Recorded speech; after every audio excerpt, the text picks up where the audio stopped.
Sigamos entonces con nuestras catequesis sobre los evangelios.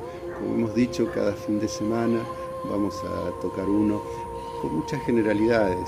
La idea es entusiasmarnos para después poder adentrarnos un poco más en los textos, averiguar un poco más, compartir en nuestras comunidades, ¿no?, este gusto por la palabra de Dios. Y hoy vamos a ver entonces el Evangelio de Mateo. Lo primero que tendríamos que decirnos es: cada evangelista escribe de un modo determinado porque tiene un objetivo.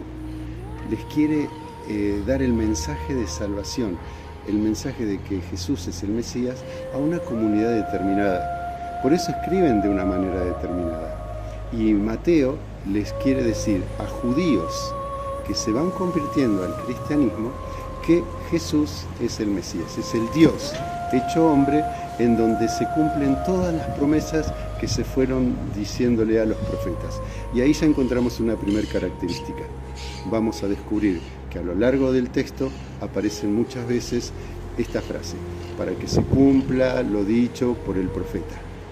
A veces se nombra al profeta y otras veces, al saber Mateo que está dirigido a judíos que conocían la Escritura, no hace falta la aclaración porque ellos ya saben a qué se está refiriendo. Entonces, este sería el objetivo general, que los judíos convertidos al cristianismo descubran que en Jesús se cumplen las profecías.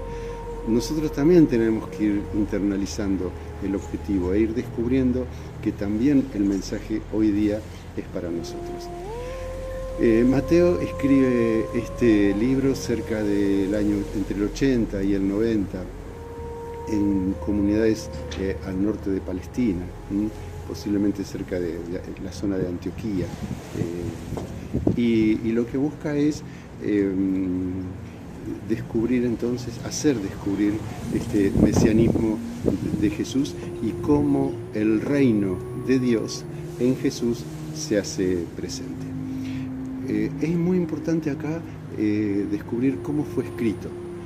¿Se acuerdan que la semana pasada hablamos de Marcos como el evangelio más antiguo?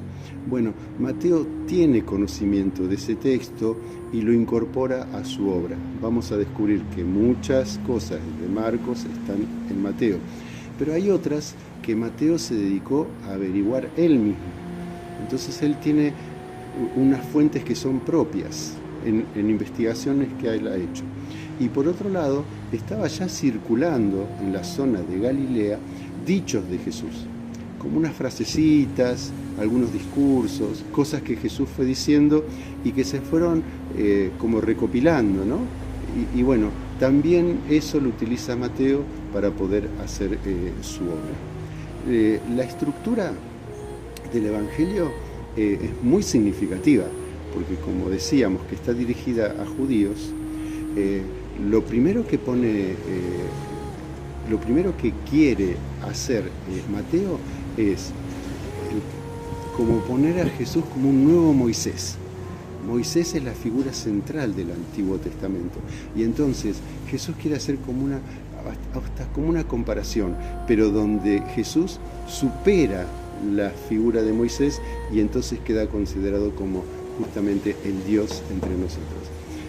Para eso es bien bonito ver que está como configurado en 5 capítulos, haciéndonos acordar a los libros del Pentateuco, pero que tiene un prólogo donde es la infancia de Jesús, que si uno lo empieza a ver es muy muy parecido a todas las cosas que vivió Moisés.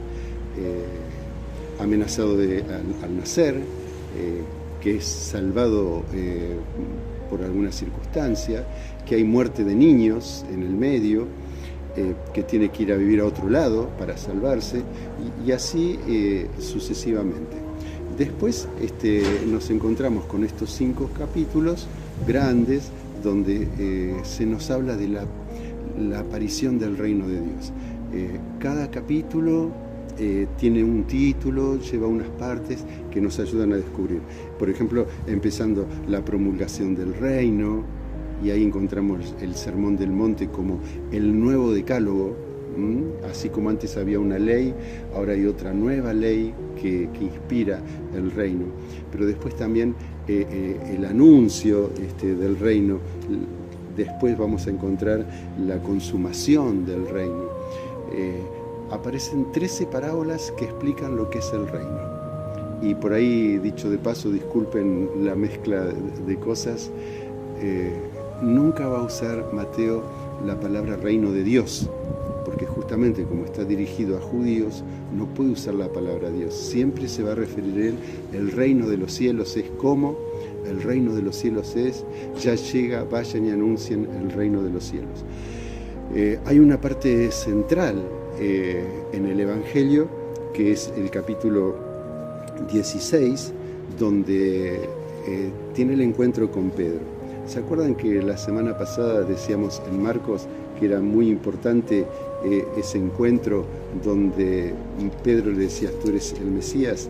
Bueno, acá nos vamos a encontrar con una expresión que es muy significativa, porque es central en el Evangelio.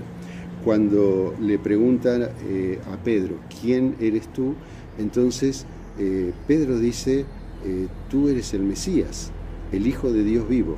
Y Jesús le dice, feliz de ti, Simón, hijo de Jonás, porque esto no te lo ha revelado ni la carne ni la sangre, sino mi Padre que está en el cielo. Y yo te digo, tú eres Pedro, y sobre esta piedra edificaré mi iglesia, y el poder de la muerte no prevalecerá contra ella. Es central este texto en el Evangelio de Mateo y nos va a indicar que el reino de los cielos ahora se va a continuar en la iglesia. Entonces les invitamos a descubrir que después de estos 5 capítulos, infancia, los 5 capítulos, y que nos describen el reino, y al final la pasión, el Evangelio va a terminar de una manera bien bonita, porque termina con el envío misionero. Y entonces la consumación del reino de Dios en la iglesia se va a dar cuando todos son enviados. Y Jesús les dice, para cerrar el Evangelio, vayan y hagan que todos los pueblos sean mis discípulos, bautizándolos en el nombre del Padre, del Hijo y del Espíritu Santo, enseñándoles a cumplir todo lo que yo les he mandado, y yo estaré siempre con ustedes hasta el fin del mundo. Son demasiadas cosas en un evangelio muy hermoso para poder compartir con ustedes. Ojalá que por lo menos esto nos sirva para darnos ganas de acercarnos y de adentrarnos al mundo de Biblia. Capaz que podamos hacer algún curso, profundizar en las comunidades y seguir con esta tarea. Bueno, nos estamos viendo en la próxima.